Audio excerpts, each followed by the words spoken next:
first. I am Cristina Batahoy from grade 12 Hernandez. So I'm going to discuss my ideal future life in the future. Entitled What I Will Be in 2036. So sa mata ko sa kanato, namin tayo nagkalain-laing pangandoy na amin nagkalain-laing gusto prediction sa atong future. Amen.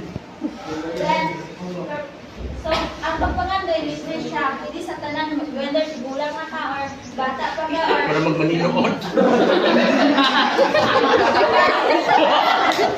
Maganda yung pagbata. So, hindi ang pagpangandoy sa tanan tao, wala exception. So, this is my future. Wow. My idea of life in the future. So, before to achieve something, we need to kanang kuan yun, magbigin kita sa pinakaubos. So, like the present. So, in 2024, I see myself graduating, holding diploma. Then, after graduating, I would like to pursue my college. I would like to pursue college. I would like to pursue teaching. Then, after in 2028, I will graduate college. So, expected na gid kaay mas college kada sinana kita mga hardships, difficulties. Kay nana din ang life dili magid sayon. So, isod gyud. So, senior high ko ganita nakasinatin na tag mga hardships and difficulties sa much more sa college. So, Amo ba? Lugangan pala. So, dapat kanang ato din pala na makasinatin kita ginana kay kanang sila tanan mahimula ng stepping stone na maka-achieve ka sa imong dreams. Like sa atong mga teachers karon, so kanang pwede na sila mong inspiration nga magpadayon kita og eskwela kay Mga jud mo kay dili dalim. Di gid lalim, uy. Makasikbat ta og floor wax. Go ahead. so ano inspirational yung teachers. So then syempre kung graduate na ako college, so take now board exam.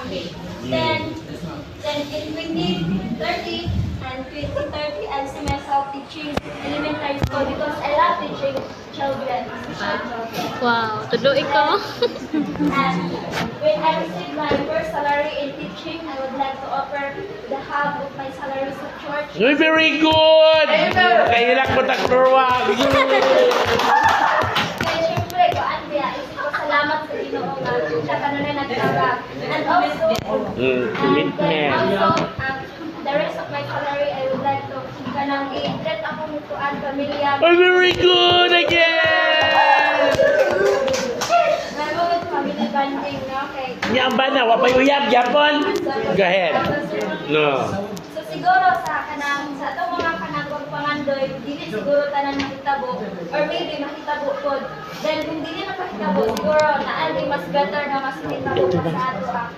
So, I would like to end this discussion with a quote: work your plan and plan your work. Wala di gid siya mag-menu, ma'am. So, ba tayo manimog yapil ng mga labuan? Dili lang. So, work your plan and plan your work. So, dapat atong plalohon ang atong trabaho na atong plano. Not very good. Kaya kung igura ng plano-plano, useless ang tanan isa na kanindot ang imong mga plano sa imong life. So, kung dili na nimo after you're into a real situation, a real life, dili gid siya ay pulo. So, like for example sa mga kuan architecture, bisa kung sa nilog niya ang drawing nga balay, kung dili na siya i-take action sa mga engineer ay pulo. So, dapat padayon lang ka. Yeah.